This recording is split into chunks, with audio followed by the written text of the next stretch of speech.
Mod connects with its community. The Mod Squad that is there, they live and are part of that community, and how can they be using their location to help their community? The founders of Mod Pizza, Ali and Scott Svensson, said when they first began to build their company, they wanted to create a place where people would feel welcome, like a coffee shop atmosphere, but with pizza.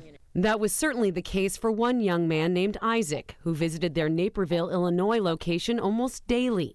He became a regular fixture, and their staff said he became part of their family. But Isaac had been battling depression, and in a heartbreaking moment took his own life. We realized that we needed to do something to help. But it's a very overwhelming subject matter. It's very sensitive. It's very serious.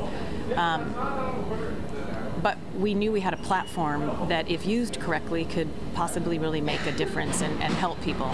Mod reached out to the JED Foundation, an organization dedicated to preventing suicide in teens and young adults by providing prevention programs to high schools and colleges. They come in and they assess the environment. They're like, what is happening here and how can we improve the policies and the processes and the procedures and the campus and the community in order to support young people. Megan Kennedy is the manager of strategic initiatives for student wellness at the University of Washington.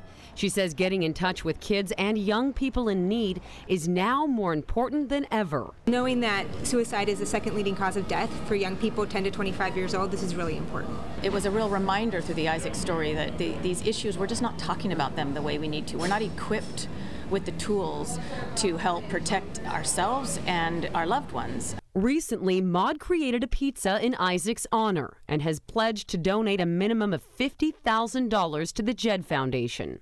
At each store, members of the Mod Squad wear orange bandanas, Isaac's favorite color, hoping to bring attention to this issue and erase the stigma of mental illness through community conversation. Suicide prevention is a community-based issue, and all of us have a role to play, no matter if we're an expert. And what matters is that we take the time to look up and engage, right, and to have meaningful connection and to check in with one another and to just let people know that we're going to be there no matter what. Megan says a good way to start is just by talking to each other. And she says you don't have to be a mental health professional to help.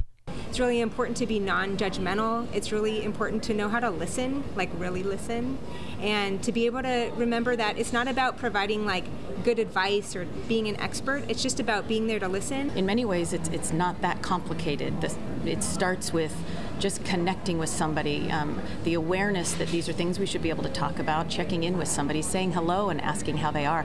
The Mod Pizza in Ballard is right down the street from Ballard High School, where kids get their pizza, they meet up, they talk. But what I think is really cool is that each Mod Pizza location, they've got these little sheets for anybody who might be in crisis right now.